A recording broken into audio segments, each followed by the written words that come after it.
ಕಾಂಗ್ರೆಸ್ನಲ್ಲಿ ಸಮುದಾಯವಾರು ಶಾಸಕರ ಸಭೆ ಹೆಚ್ಚಾಗಿದೆ. ದಲಿತ ಶಾಸಕರು ಸಚಿವರ ಬಳಿಕ ಲಿಂಗಾಯತರ ಸರದಿ ಬಂದಿದೆ.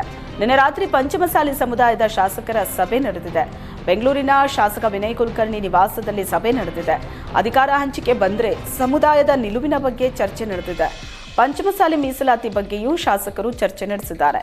ಸಿಎಂ ಹುದ್ದೆಯ ಅಧಿಕಾರ ಹಸ್ತಾಂತರ ವೇಳೆ ಸಮುದಾಯಗಳ ಶಕ್ತಿ ಪ್ರದರ್ಶನ ಆಗುತ್ತಾ ಅನ್ನೋ ಚರ್ಚೆ ಮೂಡಿದೆ.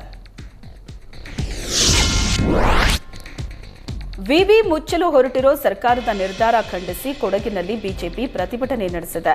ಮಡಿಕೇರಿಯಲ್ಲಿ ಅಹೋರಾತ್ರಿ ಧರಣಿಗೆ ಚಾಲನೆ ನೀಡಿದೆ. ಧರಣಿಯಲ್ಲಿ ಬಿಜೆಪಿ ಜಿಲ್ಲಾ ಮುಖಂಡರು, ಕಾರ್ಯಕರ್ತರು ಭಾಗಿಯಾಗಿದ್ದರು. ಸರ್ಕಾರದ ವಿರುದ್ಧ ಘೋಷಣೆ ಕೂಗಿ ಆಕ್ರೋಶವನ್ನ ವ್ಯಕ್ತಪಡಿಸಿದ್ರು. ಕೊಡಗು ವಿವಿ ಉಳಿಸೋದು, ಸಿ&ಡಿ ಲ್ಯಾಂಡ್ ರೈತರಿಗೆ ದಾಖಲೆ ನೀಡಬೇಕು ಅಂತ ಆಗ್ರಹಿಸಿದ್ರು. ಇಂದಿನಿಂದ ನಾಳೆ ಮಧ್ಯಾಹ್ನ 2 ಗಂಟೆ ತನಕ ಅಹೋರಾತ್ರಿ ಧರಣಿ ನಡೆಯಲಿದೆ. ಅಂತಾರಾಷ್ಟ್ರೀಯ ಚಲನಚಿತ್ರೋತ್ಸವದಲ್ಲಿ ಕನ್ನಡ ಕಗ್ಗೊಲೆಯಾಗಿದ್ದಕ್ಕೆ ಸರ್ಕಾರವನ್ನ ಎಂಎಲ್ಸಿ ಕೇಶವ್ ಪ್ರಸಾದ್ ತರಾಟೆಗೆ ತೆಗೆದುಕೊಂಡರು. ಪರಿಷತ್ನ ಶೂನ್ಯ ವೇಳೆಯಲ್ಲಿ ಪ್ರಸ್ತಾಪಿಸಿ ಶಿವರಾಜ್ ತಂಗಡಗಿಗೆ ಪ್ರಶ್ನಿಸಿದ್ರು. ಅಂತಾರಾಷ್ಟ್ರೀಯ ಚಲನಚಿತ್ರೋತ್ಸವದಲ್ಲಿ ಕನ್ನಡದ ಕಗ್ಗೊಲೆ ನಡೆದಿದೆ. ಚಿತ್ರ ಸಾರಾಂಶ ಪುಸ್ತಕದಲ್ಲಿ ಸಾಕಷ್ಟು ತಪ್ಪಿದೆ. ಕೆಪಿಎಸ್ಸಿ ಪರೀಕ್ಷೆಯಲ್ಲೂ ತಪ್ಪು ಮುದ್ರಿಸಿದ್ರು. ಈಗ ಅಂತಾರಾಷ್ಟ್ರೀಯ ಮಟ್ಟದಲ್ಲಿ ಮರ್ಯಾದೆ ಹೋಗಿದೆ ಅಂದ್ರು. ಇದಕ್ಕೆ ಸೂಕ್ತ ಉತ್ತರ ಕೊಡುವಂತೆ ಸದಸ್ಯ ಕೇಶವ್ ಪ್ರಸಾದ್ ಒತ್ತಾಯಿಸಿದ್ರು.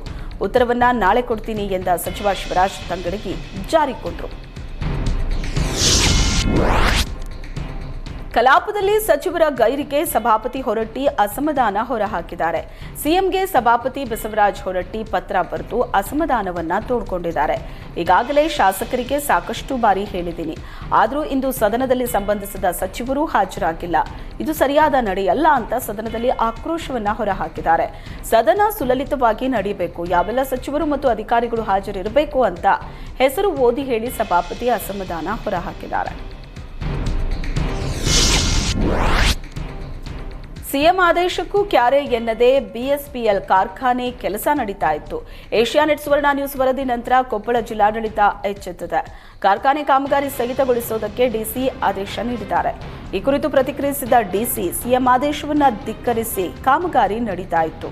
ಮಾಧ್ಯಮಗಳ ವರದಿಯನ್ನು ಗಮನಿಸಿದ್ದೆ. ಸಿಎಂ ಸೂಚನೆ ಮೇರೆಗೆ ಜಿಲ್ಲಾಡಳಿತದಿಂದ ಕಾಮಗಾರಿ ಸ್ಥಗಿತಗೊಳಿಸಲಾಗಿದೆ. ಪ್ರಸ್ತುತ ಯಾವುದೇ ಕಾಮಗಾರಿ ನಡೀತಿಲ್ಲ ಅಂತ ಅಪರ ಜಿಲ್ಲಾಧಿಕಾರಿ ಸ್ಪಷ್ಟಪಡಿಸಿದ್ದಾರೆ.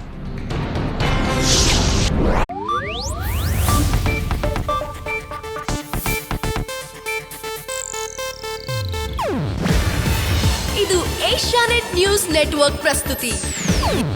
ನೀವು ನೋಡ್ತಿದ್ದೀರಾ ಏಷ್ಯಾನೆಟ್ ಸುವರ್ಣ ನ್ಯೂಸ್.